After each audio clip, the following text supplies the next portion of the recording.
So this is now what we learned from Manchester United's 2-1 win over Brentford this afternoon. And yes, what did we learn from that Manchester United performance?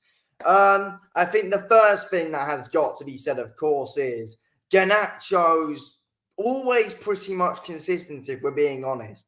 Even in performances that we lose, but Garnacho's always fully digging deep.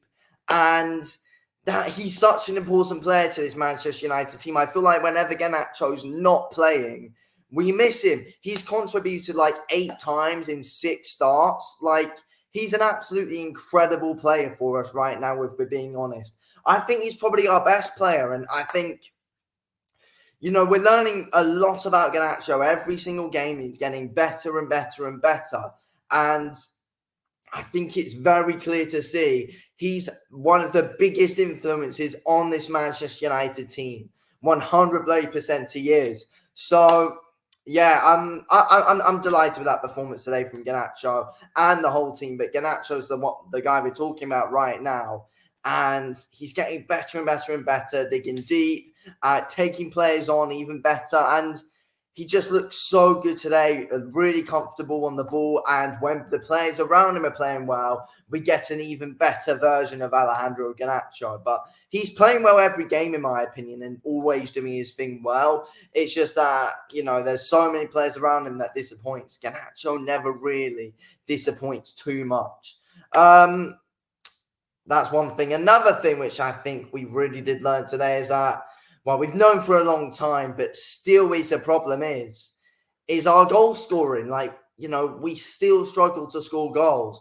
And I feel like we've been creating really well today and in many games this season, but we just haven't been able to score enough goals. And that's something that really does get to us in games and sometimes can catch up to us. Because in that first half, we were dominant over Brentford today. Manchester United dominated Brentford in that first half, but we couldn't score enough goals. And then eventually Brentford score from a corner, from a bit of sloppy defending, and obviously De Ligt being off the pitch for that. But it's it just makes us worry, because it's like we should be winning that. We should have been up in that first half, but we weren't. We're not scoring enough. And in that second half as well, we should have scored more than what we did. But again, no, 3 points is important, and that's what we got.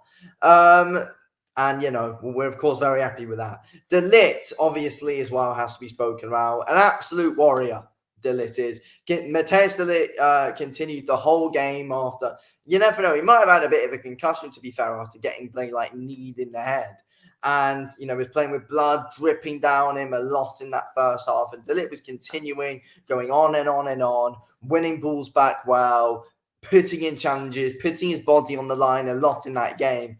De Ligt's an absolute warrior, and that's a big thing, and that's the kind of player that we need. De Ligt is a massive leader and influence in this Manchester United team as well. De Ligt's a massive influence on our back line. He is 100%. And I believe if De Ligt was on the pitch, we wouldn't have conceded that corner.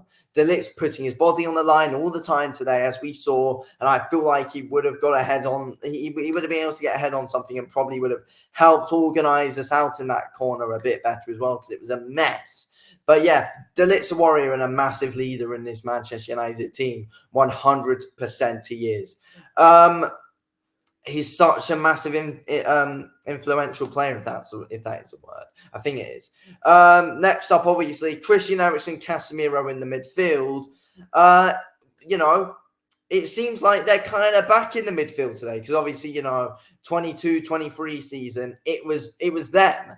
And now it's looking like, again, obviously, with Kobe Mainoo out, injured, Eriksen and Casemiro had to do their thing together today, and I think they did well. I think they look good together. I think they're both putting 7 out of 10 performances, look good, were very good in the midfield battle, definitely won that midfield battle, and were both very promising in that game, and that's what we need to see from them.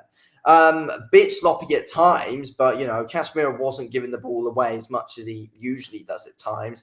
Eriksen, was good in the midfield, winning us the ball back and, carrying the ball up top well. And Casemiro wasn't letting players through. I thought Casemiro and Eriksen were both very solid in that midfield today. They looked very good, very promising. it's just what we need to see now. It is what we need to see. So I'm very happy with both of them. Anyway, I'm going to end this video here. Thanks for watching. Check out my match reaction if you aren't ready. Anyway, thanks for watching.